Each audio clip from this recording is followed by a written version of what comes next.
Hello बच्चों, आज हम क्लास 10 चैप्टर 5 की एक्सरसाइज 5.1 की कुछ एक्सप्लेनेशन करेंगे ताकि अगर हम एक्सरसाइज 5.1 करें तो हमें उसे करने में इजी हो। फर्स्ट ऑफ ऑल, जो आपका चैप्टर 5 है उसका नाम है अर्थमेटिक प्रोग्रेशन। अर्थमेटिक प्रोग्रेशन होता क्या है? अर्थमेटिक प्रोग्रेशन होता है आपका लिस्ट ऑफ नंबर, मतलब एक नंबर की एक लिस्ट, लाइक जैसे कि 1 2 3 4 5, जैसे एक नंबर लगातार चलते हुए जा रहे हैं, ये हमारी अर्थमेटिक प्रोग्रेशन होता है। बट कोई भी लिस्ट ऑफ नंबर आपका अर्थमेटिक प्रोग्रेशन नहीं हो सकता है। वो क्यों नहीं हो सकता, वो हम आगे पढ़ेंगे। अब मैंने बताया कि अर्थमेटिक प्रोग्रेशन आपका लिस्ट ऑफ नंबर होता है।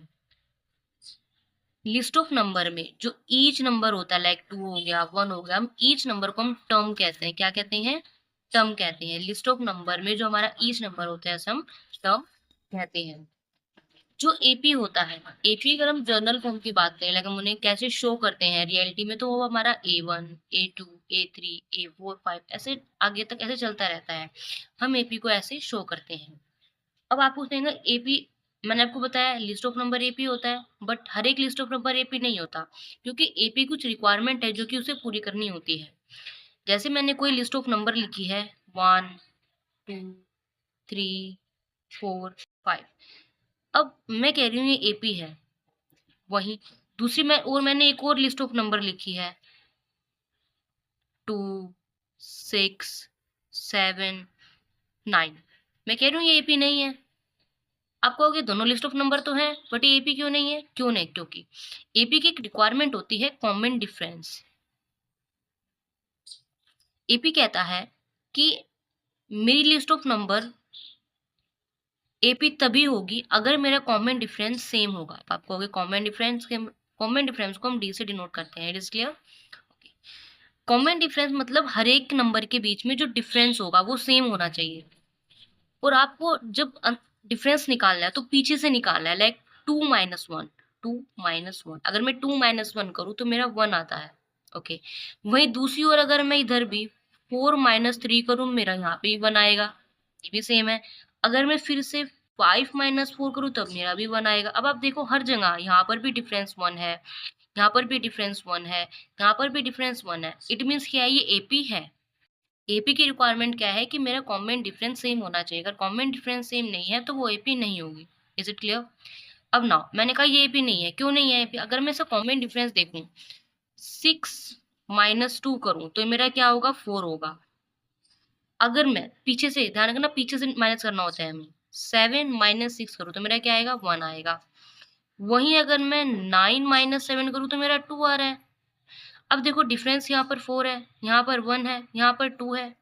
डिफरेंस क्या है? यहाँ पे अलग अलग है, क्योंकि डी मेरा क्या है यहाँ पर?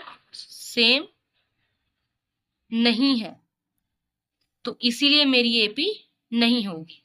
क्लियर हुआ? एपी क्या होता है, एपी क्या नहीं होता है। अब मैंने आपको बताया एपी को लिखने की कॉमन टर्म हमारे पास ये होती है। ओके, मैंने कोई एपी लिखी, हम दोबारा से इजी ले लेते हैं ताकि मैं जानने में इजी हो। 1 2 3 4 5, जर्नल फॉर्म में हम इन्हें कैसे शो करते हैं? ये मेरा A1 होगा, ये मेरा A2 होगा, ये मेरा A3 हो गया, ये मेरा A4 होगा, ये मेरा A5 होगा। ओके, एपी का जो फर्स्ट टर्म होता है, एपी का जो भी फर्स्ट टर्म होता है उसे हम ए से डिनोट करते हैं। आगे जो फॉर्मूलेज होंगे, आगे जो फॉर्मूलाज होंगे, आपको हर जगह ए मिलेगा। ए क्या होता है? एपी का जो फर्स्ट टर्म होता है वो हमारा ए होता है। लाइक मेरा इसमें ए क्या होगा? 1 होता है। ओके, डी क्या होता है? मैंने आपको बताया डी होता है कॉमन डिफरेंस। जो भी टर्म के बीच में डिफरेंस होता है वो हमारा डी होता है। लाइक 2 - 1, 2 - 1 1, ये मेरा क्या हो गया है? डी हो गया है। डी को शो करने का भी तरीका होता है कि हम फॉर्मूले के थ्रू शो करें। लाइक जैसे कि ये मेरा A2 है, ये मेरा A1 है, मतलब A2 - A1। डी निकालने का एक तरफ से मैं फॉर्मूला मान लेते हैं कि हाँ, अगर हम डी कहीं निकालेंगे तो हम पहले ऐसे शो करेंगे। A2 क्या है मेरा? 2। A1 क्या है मेरा? 1 -1, तो मेरा डी यहाँ पर क्या निकला है? 1 निकला है। ये मैंने सिर्फ एज इट इज एक फॉर्मूले की तरह शो किया है आपको। Is it clear? आप कहोगे यहाँ से, आप यहाँ से निकाल के दिखाओ, हम कहीं से भी निकाल सकते हैं डी। मैं चाहूँ तो डी लास्ट से निकाल लूँ, A5 माइनस A4 से निकाल लूँ, A5 माइनस A4 कर लूँ। A5 मेरा क्या है 5, A4 मेरा क्या है 4 माइनस, तो मेरा यहाँ पे भी डी क्या निकला है 1। मतलब डी निकालने के लिए आपको पहले शो करना पड़ेगा आप किस में से किसको माइनस कर रहे हो। लाइक मैंने यहाँ A2 में से A1 माइनस किया, तो मैंने शो किया कि हाँ मैं इसको एज ए फॉर्मूले की तरह यूज कर रही हूँ।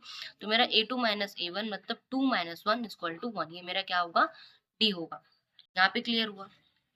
अब आप क्या कहेंगे, क्या डी हर जगह सेम होता है? डी आपका हर जगह पॉजिटिव, हर जगह नेगेटिव नहीं आता। जो आपका डी निकलता है किसी भी वैल्यू में, आपका जो डी होता है वो आपका पॉजिटिव भी निकल सकता है, वो आपका नेगेटिव भी निकल सकता है, और वो आपका जीरो भी हो सकता है। ओके, पॉजिटिव मैंने आपको दिखाया कि डी आपका पॉजिटिव कैसे निकल सकता है। उसी तरह अगर आप मैं देखो, अगर मैं कोई अर्थमेटिक प्रोग्रेशन लेती हूँ, लाइक मैंने कोई अर्थमेटिक प्रोग्रेशन ली है 6 5 4 सॉरी 1 सेकेंड 3 2 1। अगर मैं इसका डिफरेंस देखूं 6, मैंने कहा था पीछे से मैच करना होता है 5 सॉरी 5 माइनस 6। आपको पता है जब छोटे में से बड़ा मैच करते हो तो -1 आएगा। आप देखिए यहाँ पे डी मेरा क्या है -1 है, तो मैंने क्या कहा था डी आपका पॉजिटिव भी हो सकता है, नेगेटिव भी हो सकता है, और आपका जीरो भी हो सकता है। यहाँ तक क्लियर हुआ। तो हमने इसमें क्या क्या सीखा है, एपी क्या होती है, एपी को हम ऐसे फाउंड आउट कैसे करते हैं, हमारा ए क्या होता है, हमारा डी क्या होता है, ये सब क्लियर हुआ। तो हम इसी बेस पर मैंने आपके एग्जाम्पल लिए हैं जो आपके 5.1 एक्सरसाइजेस के हैं, वो करके देखते हैं। जिसमें आपका पहला क्वेश्चन पूछा गया है, फॉर द एपी, आपकी एपी दे रखी है 3/2 1/2 -1/2 और -3/2, ये आपकी एपी दे रखी है। तो हमें इसमें हमें क्या करना है, राइट फर्स्ट टर्म ए। हमें इसमें ए, मैंने आपको बता रखा ए क्या होता है, मैंने आपको बताया था ना ए क्या होता है, हमें ए निकालना है और इसके साथ में हमें कॉमन डिफरेंस निकालना है। Is it clear? तो मैंने अपनी एपी को पहले एज इट इज लिख लिया है, जैसे कि मेरी एपी क्या है 3/2 1/2 -1/2 और -3/2। मैंने आपको बताया था कि एपी शो कैसे होते हैं, ये मेरा A1 होता है, ये मेरा A2 होता है, ये मेरा A3 होता है, ये मेरा A4 होता है। अब उसने हमें ए निकालने के लिए क्या, मैंने आपको बताया ए क्या होता है, एपी की सबसे पहली टर्म हमारी ए होती है, मतलब मेरी A1 क्या होगी ए, मतलब मेरी ए क्या निकला है 3/2 निकला। क्लियर? अब हमें क्या निकालना है, डी निकालना है। मैंने आपको बताया डी निकालने का फॉर्मूला क्या होता है, किसी भी टर्म में से पहले वाला टर्म माइनस कर दो। मैंने A2 में से A1 माइनस कर रही हूँ, A2 माइनस A1। A2 क्या है मेरा 1/2 माइनस A1 क्या है मेरा 3/2। ओके, अब हम क्या लेंगे, इन दोनों का एलसीएम लेंगे, एलसीएम 2 होगा।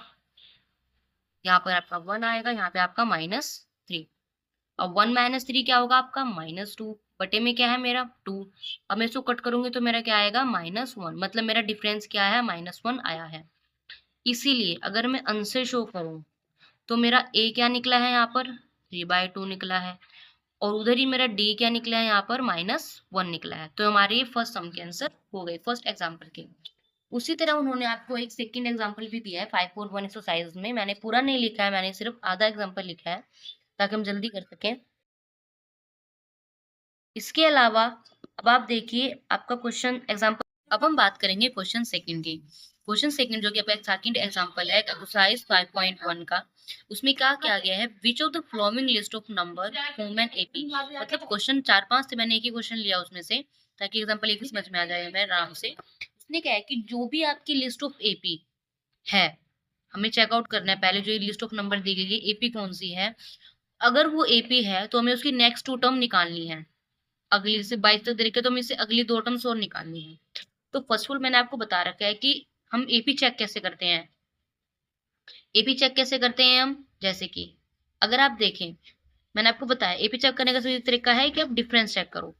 मैंने आपको बताया ये A1 है, ये A2 है, ये A3 है और ये A4 है। Is it clear now? अब एपी चेक करने के लिए डिफरेंस चेक करना पड़ेगा, मतलब अगर मैं A2 माइनस A1 करूं, A2 क्या है मेरा 10, A1 क्या है मेरा 4, तो मेरा डिफरेंस क्या आया है 6 आया है। उसी तरह मुझे आकर चेक करना पड़ेगा A3 माइनस A2, क्योंकि मेरा 16 A3 है, तो A3 मेरा क्या है 16, A2 मेरा क्या है 10, तो 16 माइनस 10 मेरा क्या हुआ अगेन 6, 16 माइनस 10 अगेन 6। नाउ अब मुझे क्या चेक करना पड़ेगा A4 minus A3, A4 minus A3, is it clear. अब A4 मेरा क्या है 22 और A3 मेरा क्या है 16, इसे माइनस करोगे तो 6। अगर आप ध्यान दो तो मेरा डिफरेंस क्या है सेम है, कॉमन डिफरेंस, मतलब क्या लिखते हैं हम इसको डी लिखते हैं, वो मेरा क्या है 6 है जो कि सेम है। इसीलिए हम कह सकते हैं, इसीलिए हम कह सकते हैं दिस लिस्ट ऑफ नंबर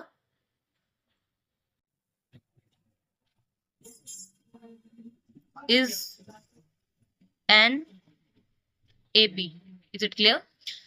अब उसने पहले में कहा था कि आपको चेक करना है कि लिस्ट ऑफ नंबर एपी है कि नहीं, उसने बाद में कहा कि हमें नेक्स्ट टू टर्म्स भी निकालने हैं। तो नेक्स्ट टू टर्म्स निकाल कैसे निकालते हैं, अब next two terms find out करते हैं। नेक्स्ट टू टर्म्स, देखो A4 तक तो है, नेक्स्ट टू टर्म हमारी क्या होगी A5 होगी और एक मेरी A6 होगी। ओके, पहले मैं A5 निकालती हूँ। अगर आप ध्यान दो, देखो 4 में कितना प्लस किया तो मेरा 10 आया, मैंने 4 में 6 प्लस किया तो मेरा 10 आया। उसी तरह 10 में कितना प्लस किया कि 16 आया, 10 में मैंने 6 प्लस किया तो 16 आया। उसी तरह 16 में कितना प्लस किया तो 22 आया, 16 में मैंने 6 प्लस किया तो 22 आया। तो इसी तरह A5 निकालने के लिए 22 में मुझे कितना प्लस करना पड़ेगा, 22 में मुझे ऐड ऑन करना पड़ेगा 6, तो ये कितना आ जाएगा 28, ये मेरा आ गया A5।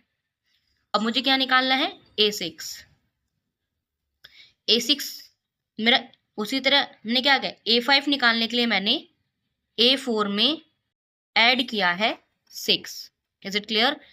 A4 में ऐड किया है 6, इसी तरह A6 निकालने के लिए क्या करना पड़ेगा मुझे A5 में ऐड करना पड़ेगा 6।